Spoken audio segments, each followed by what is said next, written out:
2024 क्या वाकई में सत्ता परिवर्तन की आहट आ रही है? क्या इस बार नरेंद्र मोदी भेद पाएंगे महागठबंधन का किला? इन्हीं सवालों के साथ चर्चा करेंगे देश के सबसे बड़े राज्य उत्तर प्रदेश की।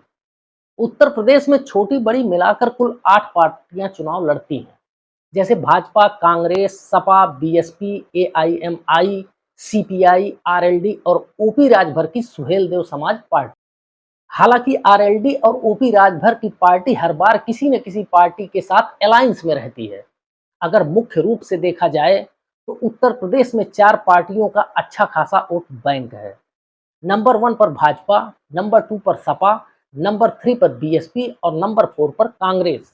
लेकिन सीधी टक्कर यहां सपा और भाजपा की रहती है।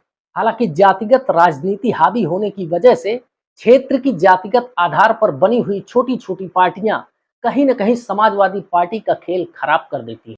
5 मई 2023 को चुनाव आयोग के प्रेस रिलीज की बात करें तो उत्तर प्रदेश में 15 करोड़ वोटर हैं, जिसमें 21 लाख वोटर नए जोड़े गए हैं। उत्तर प्रदेश में ओबीसी वोटर 36.77% हैं।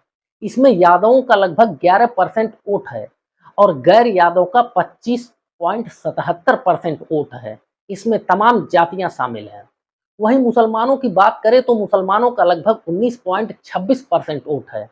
वहीं अगर सवर्णों की बात करें तो इनका वोट परसेंट 21% है और एससी एसटी का वहीं 23% वोट बैंक है। अब आइए समझ लेते हैं कि 2019 में जातीय समीकरण क्या था, क्योंकि ताजा हालात को समझने के लिए 2019 के जातिगत समीकरण को समझना बहुत जरूरी है। सबसे पहले बात करते हैं सपा की। 2019 के चुनाव में सपा को 18.11% वोट मिला था। वहीं बीएसपी को सपा से भी ज्यादा 19.26% वोट मिला था। वहीं बात करें अगर कांग्रेस की तो कांग्रेस को 6.13% वोट मिला था। आरएलडी को 1.6% वोट मिला था, जिसमें सबसे बड़ी पार्टी बनकर उभरी थी भाजपा, जिसे 37.55% वोट मिला था। अब आप सोच रहे होंगे कि 11% वोट यादवों का और 19% वोट मुसलमानों का, इन दोनों को अगर जोड़ दिया जाए तो लगभग 30% वोट होता है। फिर सपा को 18% वोट क्यों मिला? अब देखिए, असली खेल यही होता है, ध्यान से समझिए। दरअसल आमतौर पर राजनीतिक पार्टियां अपने वोट बैंक को एकमुश्त जोड़कर बताती हैं। जैसे मान लीजिए यादवों का 11% वोट है और मुसलमानों का 20% वोट है, तो समाजवादी पार्टी उसको 31% वोट जोड़कर बताएगी। लेकिन ऐसा होता नहीं है। वोट पोलिंग के बाद आंकड़े बदल जाते हैं। जैसे मान लीजिए यादव का 11% वोट है और मुसलमान का 20% वोट है। अब यह जरूरी नहीं है कि पूरा 11 का 11% यादव का वोट और 20% मुसलमानों का वोट समाजवादी पार्टी को ही पड़े या किसी भी एक पार्टी को पड़े। ऐसा संभव नहीं है। 2019 के चुनाव में यादवों का 7% वोट समाजवादी पार्टी को मिला और मुसलमानों का लगभग 10% वोट मिला। वहीं 1% वोट अन्य जातियों का भी मिला। अब सेम कंडीशन यही मायावती की भी थी। यूपी में एससी एसटी का वोट परसेंटेज 23 है, लेकिन मिला सिर्फ 14% और 3% वोट मुसलमानों का मिला। लगभग 2.5% वोट सवर्णों का मिला। अब यहाँ समझने वाली बात यह है कि आखिर बीजेपी को 37% वोट मिले कैसे, जबकि सवर्णों का वोट परसेंटेज उत्तर प्रदेश में 21% है और श्रवण ही बीजेपी का उत्तर प्रदेश में कोर वोट बैंक है। अब हुआ यह कि बीजेपी ने सपा और बसपा के वोट बैंक में बड़ी सेधमारी की। हालांकि यह सेधमारी 2014 से ही चलती आ रही है। बीजेपी को 4% यादवों का वोट मिला, 2% वोट मुसलमानों का मिला, 15% वोट सवर्णों का मिला और लगभग 16% वोट गैर ओबीसी यादवों का मिला। और इन आंकड़ों से बीजेपी का वोट परसेंट 37 हो गया और बीजेपी सबसे बड़ी शेयर वाली पार्टी बनकर सबसे ज्यादा लोकसभा सीटों पर कब्जा कर ली।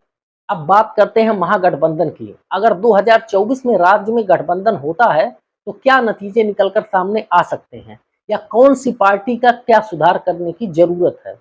अब अगर सपा, बसपा, कांग्रेस, आरएलडी गठबंधन करके चुनाव लड़ती हैं तो सपा का यादव वोट बैंक 7%, मुस्लिम वोट बैंक 10%, जबकि वोट प्रतिशत इस बार विपक्षी दलों का बढ़ भी सकता है। वहीं बीएसपी का वोट प्रतिशत 2019 के चुनाव की तुलना में कम रह सकता है। 2019 में 19% था, लेकिन इस बार अगर महागठबंधन में बीएसपी शामिल होती है तो यह 16% तक रहने का अनुमान है। वहीं कांग्रेस 6% वोट, आरएलडी का 1.5% वोट, अगर इन चारों पार्टियों के वोट को टोटल किया जाता है तो लगभग 42% वोट शेयर बनता है। और भाजपा का वोट शेयर इस बार लगभग 2% लुढ़क के 35% रहने का अनुमान है। लेकिन यहाँ समझने वाली बात यह है कि अगर महागठबंधन बनता है तो जो 25% वोट गैर यादव ओबीसी का है, जिसमें से भाजपा को हर चुनाव में 15% वोट मिल जाता है, वहीं महागठबंधन बनने के बाद यह 20% हो जाएगा और भाजपा भी लगभग महागठबंधन के बराबर में वोट शेयर में पहुंच जाएगी और चुनाव में कांटे की टक्कर देखने को मिल सकती है। अब आइए जान लेते हैं कि महागठबंधन को वह कौन से सुधार करने चाहिए जिससे वह 2024 के चुनाव में भाजपा को बड़ी आसानी से मात दे दे। तो सबसे पहला सुधार समाजवादी पार्टी को करना चाहिए, जो उसका 11% यादव वोट बैंक है उसे किसी भी तरह से छिटकने से बचाए। और इसी तरह का सुधार मायावती को भी करना चाहिए कि वह अपने 23% एससी एसटी वोटरों को किसी भी स्थिति परिस्थिति में छिटकने से बचाए और सबसे ज्यादा ध्यान 25% गैर यादव ओबीसी पर दें। अगर गैर यादव ओबीसी का महागठबंधन को 10% वोट मिल जाता है तो उत्तर प्रदेश के चुनाव नतीजे सभी को चौंका सकते हैं।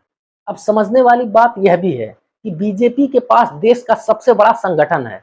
आरएसएस और कुछ हिंदुत्ववादी संगठन जो चुनाव में पूरी तरह से एक्टिव रहते हैं और यह बीजेपी का प्लस पॉइंट है। अब अगर उत्तर प्रदेश में कांग्रेस को ही देख लें तो कांग्रेस का संगठन बेहद ही कमजोर है, वहीं बीएसपी का भी संगठन कोई खास नहीं है। जमीनी स्तर पर कांग्रेस और बीएसपी दोनों ही आज के समय में लुप्त हो चली है। थोड़ा बहुत समाजवादी पार्टी का संगठन जमीनी स्तर पर मजबूत है, लेकिन कहीं न कहीं इतने से ही वह भाजपा के संगठन का मुकाबला नहीं कर सकते हैं और यह विपक्ष का सबसे बड़ा माइनस पॉइंट है। जबकि चुनाव में बूथ अध्यक्ष, बूथ एजेंट, पन्ना प्रमुख, इन सब का बहुत बड़ा रोल होता है। यही वह लोग होते हैं जो वोटरों के घर से बाहर निकालकर बूथ तक पहुंचाते हैं और अपनी पार्टी के लिए ज्यादा से ज्यादा वोट डलवाते हैं। विपक्ष के पास या महागठबंधन के पास इस तरह की कोई भी टीम नहीं है।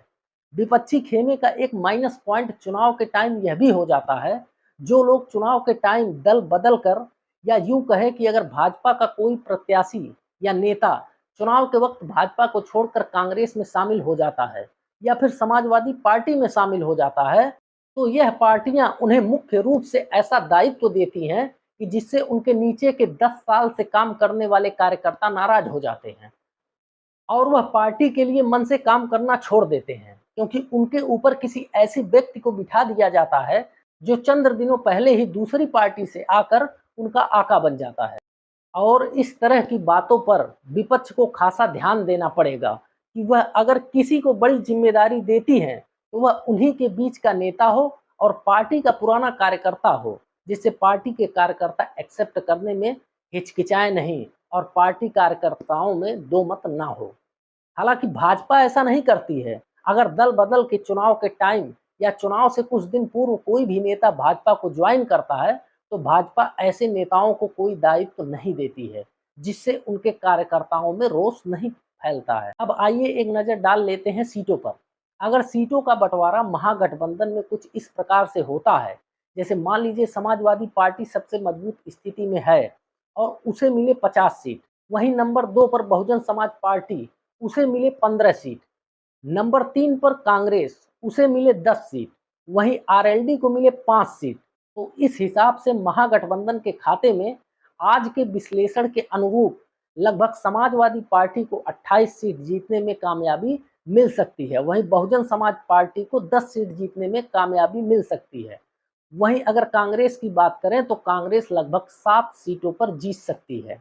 आरएलडी की बात करें तो आरएलडी लगभग 3 सीटों पर जीत सकती है। अगर यह आंकड़े सही होते हैं तो लगभग उत्तर प्रदेश में महागठबंधन 45 से 50 सीटें बड़े आराम से जीत सकता है।